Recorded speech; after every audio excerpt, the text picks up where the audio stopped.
안녕하세요. 나무 아카데미입니다. 저희는 내신, 모의고사, 기출, 분석, 변형 문제를 제공하는 국어 전문 학습 자료 제공 사이트입니다. 저희가 이번에 같이 살펴볼 부분은요, 고1 공통국어 창리, 브로콜리 펀치입니다. 저희 정리된 내용으로 같이 살펴보도록 하겠습니다. 제재 개관부터 보겠습니다. 갈래는 단편 소설, 성장 소설로 성격은 환상적, 성찰적입니다. 주제는 해결하지 못하고 숨겨둔 내면의 갈등을 주변인의 도움으로 직면하고 그것을 극복, 성장하는 과정을 이야기하고 있습니다. 이때 환상적 요소를 가미한다는 것, 즉, 주먹이 브로콜리로 변하게 되었다라는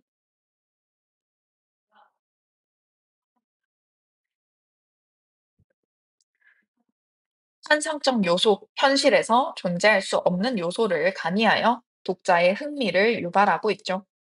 또한 등장인물이 자신의 한 시절과 결별하며 성장하는 모습을 그려내고 있습니다. 전체적인 줄거리와 작품 구성 확인하도록 하겠습니다.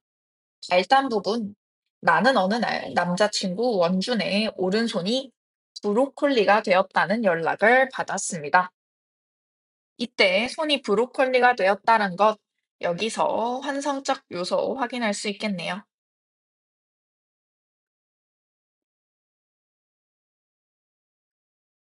이후 나는 원준을 데리고 병원에서 진찰을 받게 한 후 약을 처방받아 왔습니다.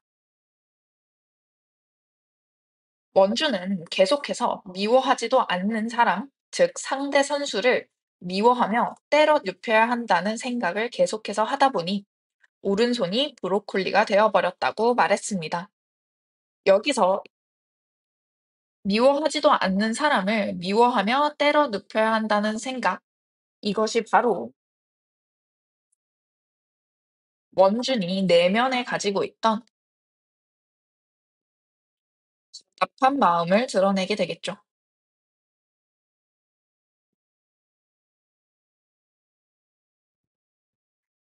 나는 이후 원준을 데리고 산에 올라 큰 소리로 노래를 부르게 합니다. 이후 브로콜리의 꽃봉오리가 터지며 커다란 꽃 뭉치가 되는데요. 다음 날 원준이 복싱을 그만두기로 했다는 메시지와 함께 거의 온전히 돌아온 손 사진을 나에게 보내는 것을 마지막으로 브로콜리 펀치가 끝나게 됩니다. 좀 위기에서 보았던 내면의 답답한 마음, 즉 해소할 수 없었던 마음이 복싱을 그만두는 것을 계기로 자신의 내면의 소리에 솔직하게 되는 마음을 드러낼 수 있겠죠.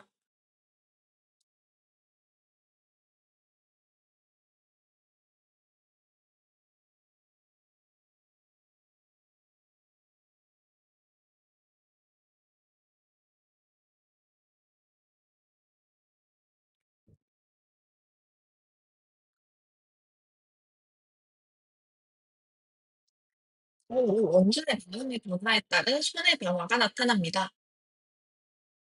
시합에서 상대를 이기려면 상대를 때려 눕혀야 하는데 상대 선수에게 동료 의식을 가져 때리기를 힘들어 합니다. 복싱을 계속하기 위해 상대를 억지로 미워하려고 노력하는 원준의 내면의 갈등이 나타나고요.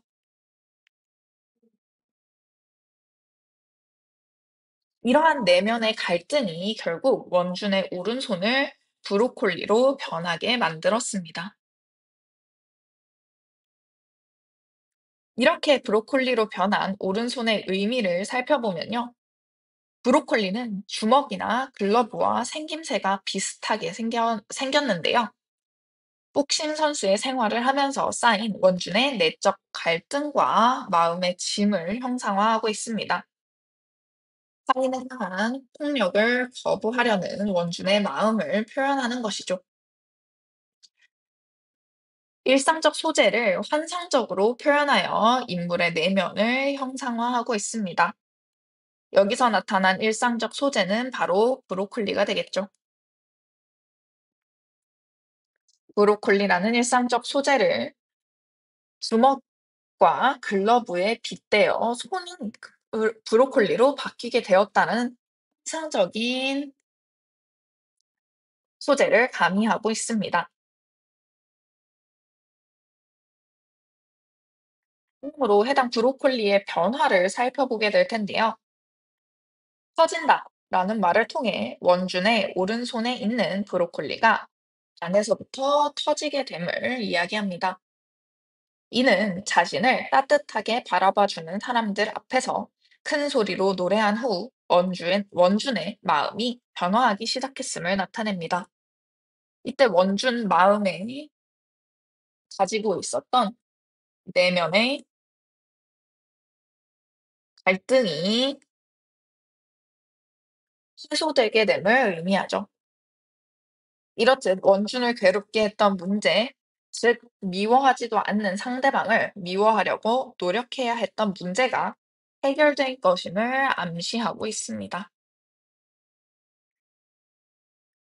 이후 브로콜리는 작은 불꽃 같은 것들이 터지고 노랗고 작은 점이 보입니다. 또한 꽃봉오리가 터지며 개화하고 있습니다. 이렇듯 꽃이 개화하는 것을 통해 새로운 꽃이 피어나며 사건 역시 새로운 국면을 맞이할 것임을 암시하고 있죠. 이렇듯 원준의 삶이 브로콜리에서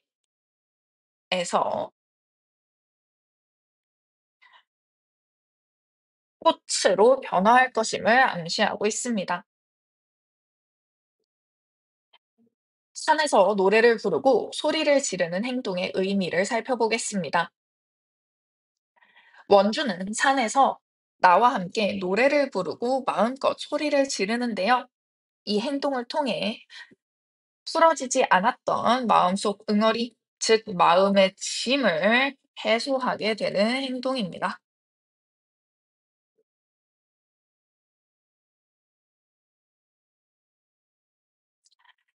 해당 소설을 여러 가지 맥락에서 분석할 수 있는데요. 작가 맥락, 독자 맥락, 문학사적 맥락, 그리고 사회 문화적 맥락에 따라서 살펴볼 수 있습니다. 해당 네 가지 맥락에 따라 브로콜리 펀치라는 작품이 어떻게 다르게 해석될 수 있을지 꼭 확인하고 여러 방면으로 생각해 보시면 좋겠습니다. 저희 브로콜리 펀치와 관련하여 문제 하나 같이 풀어보도록 하겠습니다. 이번 문제, 이 글의 내용과 일치하지 않는 것 보겠습니다. 영상을 잠시 멈춰두신 후에 문제를 풀어보시고 같이 보도록 하겠습니다.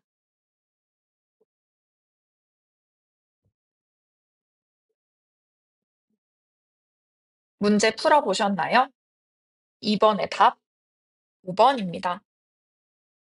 안필순 할머니와 박광석 할아버지, 나와 함께 산에 다녀온 후에도 원준의 손은 여전히 브로콜리 모양이었다.